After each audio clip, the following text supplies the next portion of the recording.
दोस्तों, हैदराबाद, राजस्थान, आसाम और उसके बाद गोवा के निकाय चुनाव रिजल्ट आने के बाद आज जो है केरल की जो निकाय चुनाव है वो आने शुरू हो गए हैं। सुबह से ही हम आप लोगों को इसकी अपडेट दे रहे हैं। फिलहाल जो ताजा अपडेट मिल रही है उसके हिसाब से किस पार्टी के खाते में अभी कितनी सीटें जा रही हैं ये हम आपको बताने जा रहे हैं। लेकिन उससे पहले हम आपको ये बता दें, यहां पर ग्राम पंचायत की 941 सीटों पर चुनाव हुए हैं और ब्लॉक पंचायत की 152 सीटों पर चुनाव हुए हैं और जिला पंचायत की 14 सीटों पर चुनाव हुए हैं।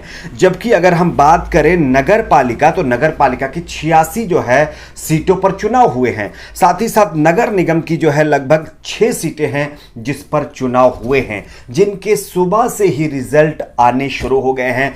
बीजेपी का यहां हाल बद से बदतर है। फिलहाल कांग्रेस पार्टी जो इससे पहले गोवा, उसके बाद आसाम के बाद आप देख लीजिए हैदराबाद में जिसका सुपड़ा साफ हो गया था, वो यहां पर अच्छा परफॉर्मेंस करती हुई दिखाई दे रही है। चलिए हम आपको एक एक सीट का हाल बताते हैं कि फिलहाल कौन कहां से कितनी सीटों से आगे चल रहा है। लेकिन उससे पहले एक छोटी सी रिक्वेस्ट करेंगे दोस्तों, अगर आपको भी लगता है कि हमारे देश में होने वाले तमाम चुनाव बैलेट पेपर से होने चाहिए तो आप इस वीडियो को लाइक करके चैनल को सब्सक्राइब जरूर करें।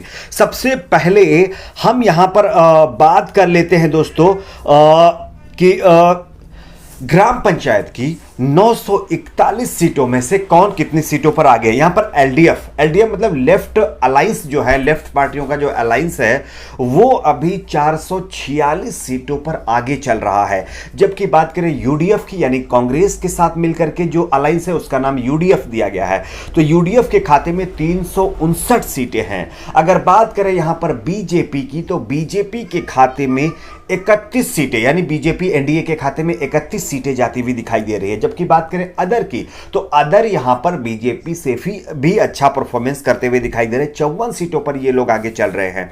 अब हम बात करते हैं ब्लॉक पंचायत। ब्लॉक पंचायत की 152 सीटों के रिजल्ट आ रहे हैं। एक टोटल 152 सीटें हैं जिसमें से एलडीएफ लेफ्ट अलायंस यहां पर 100 सीटों पर आगे चल रहा है। और अगर बात करें कांग्रेस अलायंस यानी यूडीएफ की, तो यहां पर इनके खाते में 51 सीटें जाती हुई दिखाई दे रही हैं।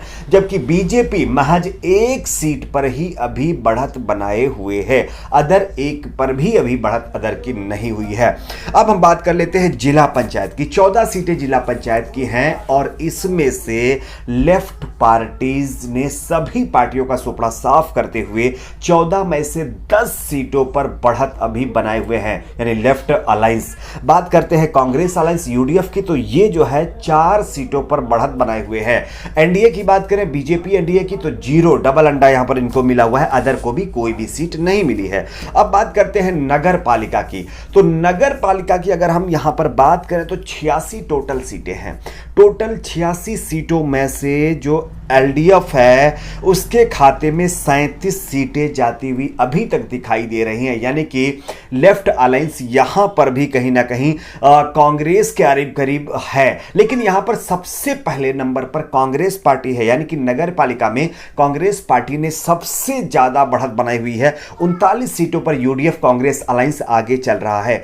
बात करें यहां पर बीजेपी की, तो बीजेपी यहां पर महज 3 सीटों पर बढ़त बनाए हुए है जो ताजा आंकड़े आ रहे हैं उसके हिसाब से। अब हम बात करते हैं अदर की। अदर में कई और पार्टियां हैं, क्षेत्रीय भी पार्टियां हैं, तो इसमें इनके खाते में 7 सीटें जाती हुई दिखाई दे रही हैं अभी तक के जो आंकड़े आए हैं उसके हिसाब से। अब हम बात कर लेते हैं नगर निगम की। नगर निगम की 6 सीटें हैं और 6 सीटों के जो ताजा आंकड़े सामने आए हैं उसके हिसाब से यहां पर भी मुकाबला एलडीएफ और यूडीएफ के बीच में ही दिखाई दे रहा है, यानी लेफ्ट पार्टीज और कांग्रेस पार्टी के बीच में ही दिखाई दे रहा है। यहां पर ताजा आंकड़ों के हिसाब से जो एलडीएफ का परफॉर्मेंस है वो बेटर है compare to Congress party. Left alliance यहां पर 4 सीटों पर आगे चल रहा है, जबकि यूडीएफ यहां पर सिर्फ 2 सीटों पर, यानी कांग्रेस अलायंस यहां पर महज 2 सीटों पर आगे चल रहा है। अगर हम यहां पर बात कर लेते हैं बीजेपी के, तो बीजेपी के खाते में 00 है और अदर के खाते में भी यहां पर 00, यानी कि कोई सीट जाती हुई दिखाई नहीं दे रही है। ये ताजा आंकड़े हैं और इसमें एक इंटरेस्टिंग आंकड़ा और मैं आपको जोड़ करके बताता हूं यह है दोस्तों कि यहां पर बीजेपी ने केरल के अंदर अपनी पैठ जमाने के लिए 612 अल्पसंख्यक समुदाय के प्रत्याशियों पर दांव लगाया, जिनमें से 500 ईसाई समुदाय के कैंडिडेट इन्होंने खड़े किए हैं, जबकि 112 मुस्लिम समुदाय के कैंडिडेट यहां पर चुनाव मैदान में बीजेपी ने उतारे हैं, यानी एनडीए ने उतारे हैं। तो आप समझ सकते हैं जो बीजेपी ये कहती है, कर्नाटक के जो वहां के मंत्री कहते हैं कि हम किसी को भी सीट अपना यानी कि सीट देंगे, वोट देंगे कैंडिडेट को, ठीक है, लेकिन कांग्रेस पार्टी के या फिर मुस्लिम कैंडिडेट को हम टिकट नहीं देंगे।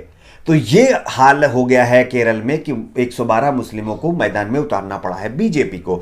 अब हम बात कर लेते हैं फिलहाल एक और बड़ी खबर की। ये खबर है कर्नाटक से। आप सभी को पता होगा कर्नाटक में गाय को लेकर के बनाए गए सुरक्षा कानून पर लगातार घमासान जारी है। कल आप लोगों ने देखा होगा कि विधान परिषद के अंदर क्या कुछ हुआ। जो उपसभापति था उनको धक्का मुक्की मतलब जो उनके साथ की गई, उनको चेयर से उतारा गया। खैर ऐसा नहीं होना चाहिए, हम इसकी निंदा करते हैं। लेकिन कर्नाटक के विधानसभा में आज जो है गाय विरोधी विधेयक को पेश किए जाने की संभावना बताया जा रहा है, लेकिन जनता दल सेकुलर ने स्पष्ट तौर से पहले ही इस विधेयक को समर्थन देने से इनकार कर दिया है। तो ये बीजेपी के लिए एक बड़ा झटका कर्नाटक के अंदर है, क्योंकि देवगौड़ा यानी कि पूर्व प्रधानमंत्री और Janata Dal secular supremo HD Deve Gowda ने एक बार फिर स्पष्ट किया है कि उनकी पार्टी गाय को लेकर के जो कानून बनाया जा रहा है उसका समर्थन नहीं करेगी, वो उसका विरोध करने जा रहे हैं। तो ये कहीं ना कहीं एक बहुत बड़ी बात है, क्योंकि इससे पहले लगातार ये कयास लगाए जा रहे थे कि शायद जो है एचडी कुमारस्वामी जो है देवगौड़ा के जो बेटे हैं वो बीजेपी को समर्थन दे सकते हैं, लेकिन अब अंत में देवगौड़ा को ये कहना पड़ रहा है कि वो इस कानून का विरोध करते हैं, इसका समर्थन नहीं करते हैं। तो ये कहीं ना कहीं एक मुश्किल बीजेपी के सामने जरूर खड़ी हो जाएगी। और अगर ऐसा होता है तो आप समझ सकते हैं कि इस कानून को लेकर के आगे की सिचुएशंस किस तरह से बनती हुई दिखाई देंगी। खैर आज हम आपको, जैसा मैंने आपको बताया है कि आज पूरा दिन हम आपके साथ केरल के जो निकाय चुनाव रिजल्ट आ रहे हैं इनकी अपडेट देते रहेंगे। फिलहाल जो मैंने आपको बताया है कि लेफ्ट पार्टीज और कांग्रेस पार्टी ने मिल करके एनडीए का सुपड़ा साफ कर दिया है केरल के अंदर। और फिलहाल मौजूदा जो रिजल्ट है उसके मुताबिक म्युनिसिपल कॉरपोरेशन और उसके कई जैसे कि नगर पालिका है, ठीक है, इसके साथ साथ जो है कई और ऐसे इलेक्शन है जिसमें कांग्रेस पार्टी ने बढ़त बनाए हुए हैं। साथ ही साथ जो है ग्राम पंचायत में कांटे का मुकाबला होता हुआ दिखाई दे रहा है। नगर निगम में भी कांटे का मुकाबला होता हुआ दिखाई दे रहा है। जो अभी तक के रुझान आ रहे हैं, जो ट्रेंड आ रहे हैं उसके हिसाब से आप किस पर क्या राय है नीचे कमेंट बॉक्स में बताइए। वीडियो को लाइक शेयर, चैनल को सब्सक्राइब जरूर करें।